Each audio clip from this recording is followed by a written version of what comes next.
All right, welcome out to this week's market bias report for Sunday, April 14th and the trading week ahead.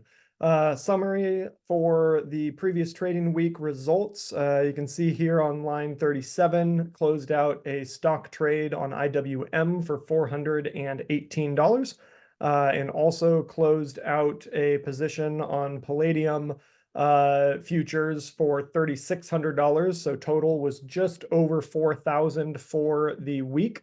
Earning back a little bit from last week. So the previous week we had a little bit of a sell-off there, and currently we are sitting still just over $100,000 earnings for the trading year. Going out to the S&P 500 to dive right into our market analysis. Obviously, volatility has set in. The last time that we had our moving averages, the green is the 9 EMA and the blue is the 20 SMA, cross each other like this back here. We had a significant amount of consolidation. It did not end up leading to further sell-off, but it did end up leading to a bunch of consolidation here. This looks to me like a fairly similar pattern. If we drop this out to a weekly chart, you can see that the previous time that price had gotten below the 9 EMA and the 9 EMA here had crossed below the 20, we did have a larger sell-off. That is not really what we're seeing, at least as of now. As of now, prices opening today on the futures market are actually holding the 9 EMA. So when we go back to the daily chart and look at this, basically we have to look at it as the ending of this previous bullish run. And now we are debating whether or not we are going to be in neutral consolidation or moving into some kind of short-term bearish movement. It is too early to tell for that. Prices, if they break below 51.45 and confirm below that number, that would suggest that more bearish price action is in store for us. But if this level holds, we have to basically just look at this as a neutral environment, bouncing back and forth between the rising 50-period moving average around that 51.45 level and underneath the resistance level of the all-time high at 53.33. So any price action between these two ranges is basically just neutral consolidation, the market taking a breather, trying to digest the hot inflationary data that has come out this previous week. A break above that would signal bulls have got back in charge. A break below this signals the bears are going to be in charge for a little bit. We're going to see very similar out on the NASDAQ. You can see we are still holding the 50-period moving average on the NASDAQ. Very, very similar, basically looking for a break below, let's just call it 18,000 flat, and then up to 18,700. Any price action between those two price levels, that 700-point range, is basically just noise. We are looking for a break either above or below those levels. Going out to the Russell. Russell has a different story. It is a little bit more sensitive to economic data and inflationary pressures, and as such, it is actually broken down below its 50-period moving average, and its moving averages are rolling over a little bit harder. I wouldn't be surprised to see it hold this level and find a floor here, mostly because if we go back out, this does correlate to the 20-period moving average on the weekly chart, which does tend to hold as support a lot of the time, especially when you have established bullish momentum. But this is a bigger sell-off than we've had in the last few weeks. Basically, to start the year, we had one sell-off really quick at the beginning of January, but this is the first one that we've had since then that is compared in magnitude. So we have to see how this battle between bulls and bears plays out on the weekly chart to make a decision one way or the other. If we get back above 2055, let's call it, which is where the 9 EMA on the weekly chart is, I might be interested in playing a rebound in the Russell. If we do break below the 20-period moving average here and start moving lower, I'd probably call 1950 the next level that we want to watch out for. So still trying to figure out which direction it wants to go, but 1950 to me makes sense. The 200-period moving average will continue to slowly creep up and act as some support there. We also have some nice support formed from back earlier this year. And we are obviously looking at downward pressure in the short term. So unless we do recover back above these moving averages, it does look to me like the next path of least resistance is currently down for the Russell. Going out to the Dow Jones, very similar.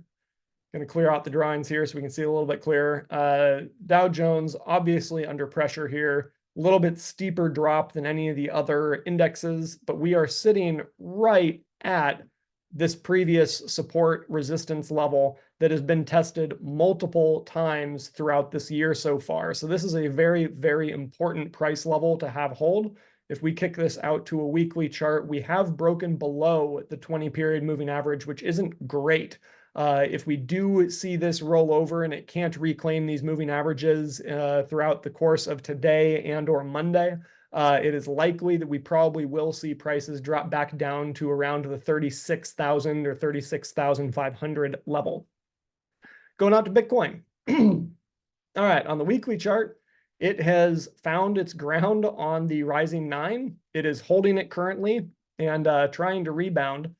But on the daily chart, it has officially broken below the diagonal resistance line or support line, excuse me, that we had been forming the last previous weeks and did break and confirm below that. So it is trying to rally right now. The interesting price point to keep an eye on here for Bitcoin futures is going to be seeing if we can reclaim these two moving averages that are currently clustered around 68,500.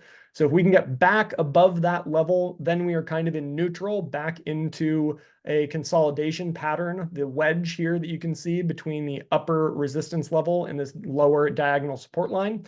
If we come up, hit our head on that and fail, then it's kind of a lookout below situation, at least coming back down to retest these lows around 63,000, if not potentially breaking down further. My bet, if I had to be a betting man on this, would be that we do end up recovering here, because I maybe am a little bit colored by my bias here, but I just have too strong of a bullish case scenario for Bitcoin in the next few months, especially with the halving event that is coming up here in just a few days. Basically, I think we're about 6 days away from the next halving event, which will basically cut the new supply of Bitcoin coming into the market in half. So anyone that understands supply and demand, when you cut the supply in half and you have relatively equal demand, that should see prices appreciate. So I am still leaning bullish overall, but we need to see some price action development on this before we can actually take a position. This blue line here at around 73,000 is kind of the line in the sand that I will start feeling comfortable moving higher again. And then I will be looking for a push up to around 80 or 84,000 if we do get that bullish scenario to play out. On the lower end, if we toss this back to the weekly chart and look, if we do break down below 63,000, there really is no support until we get down to about 55,000. So that would be not great. It would open up a pocket to the downside that anyone that is bullish on this asset class does not want to see. But 55,000 would be the stopping point probably on the downside if this current level does end up breaking. Going out to crude light. All right, so volatility has set in on crude light here. If I zoom in here a little bit, you can see we've had multiple wick tests underneath the 9-period moving average. We haven't closed below that 9 moving average though. So still holding on to current support level there on the 9 EMA. We do need to see some work for this to regain its bullish momentum. I do see the ultimate resolution of this fight being to the bulls.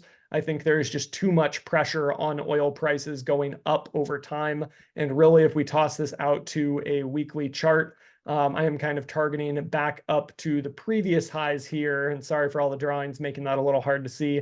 But I'm basically targeting up to about the 92 level if this pattern does end up confirming to the upside and we break above this double wick high around 87.63. So if we can close above 87.63, looks like it's basically just a stone throw away to 92 for the next stop. Going out to gold. Gold has been on a momentous tear. It is rare that we see these big moves higher in gold. And we've had the move higher here last week, week and a half, 2 weeks. Obviously overextended on the short term and looking like it is going to roll over based on the MACD. But if we look at just the price chart and we think about the thesis behind the market, I don't buy that we're actually going to roll over and see a dramatic sell-off here. I think gold is sniffing out the larger issues in the economy related to inflation, and this is obviously showing that smart money knows something the rest of the market is not privy to yet. I have a feeling we are just going to see some neutral consolidation, probably staying between the 2400 level and probably down to like 2350, somewhere in there for probably the next few days, unless the CPI data that comes out on Monday impacts this analysis drastically. But I have a feeling we're going to see some kind of a high base situation for the next few days here, kind of stuck in a range, and then ultimately a breakout higher moving towards the 2450 or 2500 level. Going out to, let's check in on silver.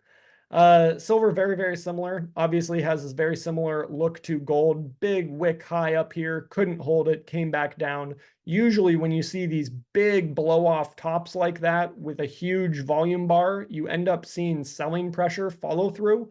We did not see that selling pressure follow through, at least so far. The futures are open and it is basically just holding its ground here on its 9 EMA, which kind of leads to the same idea that I have on gold, that we are likely just to see a high base here and it kind of takes some time off, let some of these moving averages catch up a little bit to act as support, and then looking for a next leg higher. If we look at this, we need to get more time. If we look at this on a longer time frame, this is a 5-year weekly chart. You can see we wick tested up here basically to the 5-year highs around $30.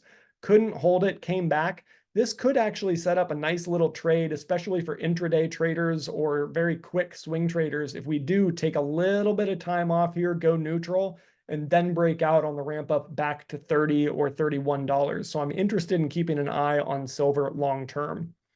Finally, if we go out to UUP, looking at the dollar index, this has done exactly what we've been saying over the last several weeks and months that we did not want to see it do.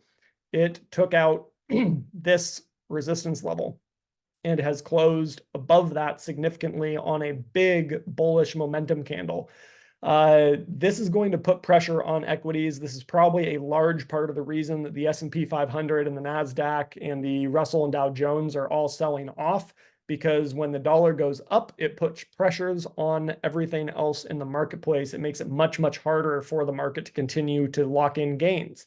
So we are going to have to be very focused on this chart moving forward, especially this next week or two, to see where the next resistance zone ends up stopping this.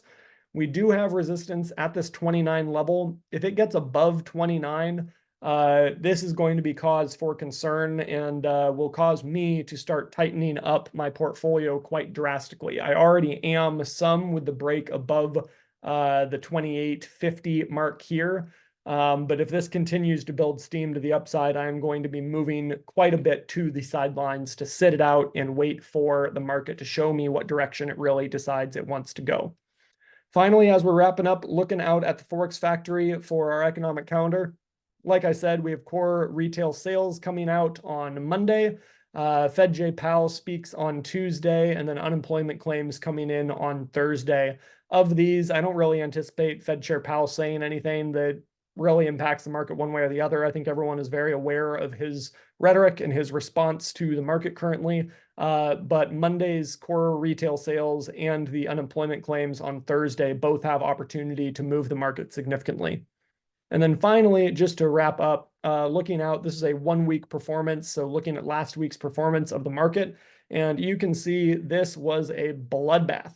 I am seeing multiple places that are down 4, 5, 6, almost 7 or 8% in multiple areas of the market. So we're going to have to see if that momentum picks up and sustains itself, or if we get a reprieve on Monday and we see some green start to come back into the market. And if it does come in, we want to pay attention to which areas of the market the green come back.